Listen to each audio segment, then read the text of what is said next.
perhaps it's a good time to diversify your experience. Howdy guys, Dr. Sean here. Happy Monday. Wanted to get together and talk about ways that we can keep winning. The big question this week is, have you thought about diversifying your experience?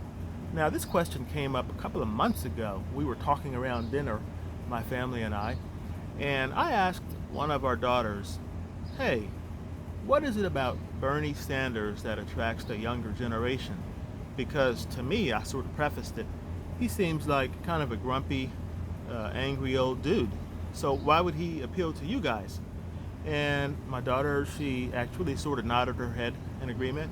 And she said, that's why we like him, because he's angry and we're angry. That shocked me to no end. I said, well, what are you guys angry for? I mean, what are you angry for? I mean, to me, and I started in my head thinking, you're not really paying a whole lot of bills or any bills.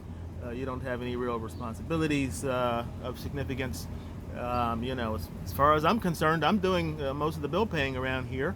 But I didn't say any of that. I sort of held back. And it occurred to me that I should figure out what it is that this generation is angry about.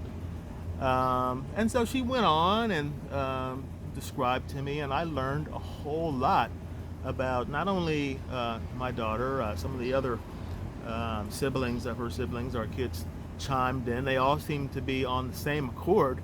So I really felt like I was getting some premium information, and I was learning a lot less about Bernie Sanders, a lot less about anybody else in national politics, and more about these kids that are living under our roof.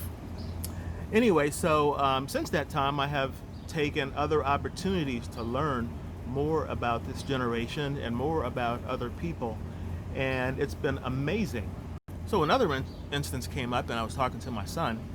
He's looking for speakers for his car, and I was advising him and saying, hey, a lot of this got started during my younger years, when we were like 17, 18, in our 20s, and I was in Florida, and we were really heavy on bass. So I said, hey, back in the day.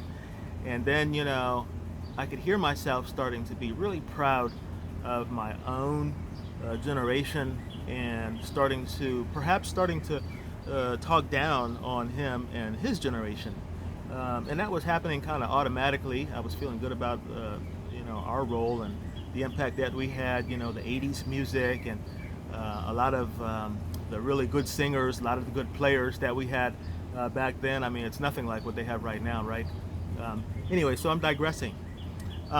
What I've been doing lately, and I've been trying to make more a point of it, is to listen to exactly what these kids, this generation, and not only this generation, but people that are not necessarily representing the same ideas and the same ideology and the same thoughts and the same moods and spirit, even the same rigor of people like, from, like, say, the Midwest and from the 60s and 70s that I grew up in.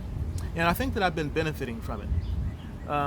What I find is that not only are we having a more effective exchange, and I'm getting to know them more, but I'm also getting to know other people like them more, and I find that I'm becoming more able to adapt in multiple environments. And so my recommendation for this week and for the months ahead is that we can diversify our experience so that we can keep winning. Take care, guys. Have a wonderful week.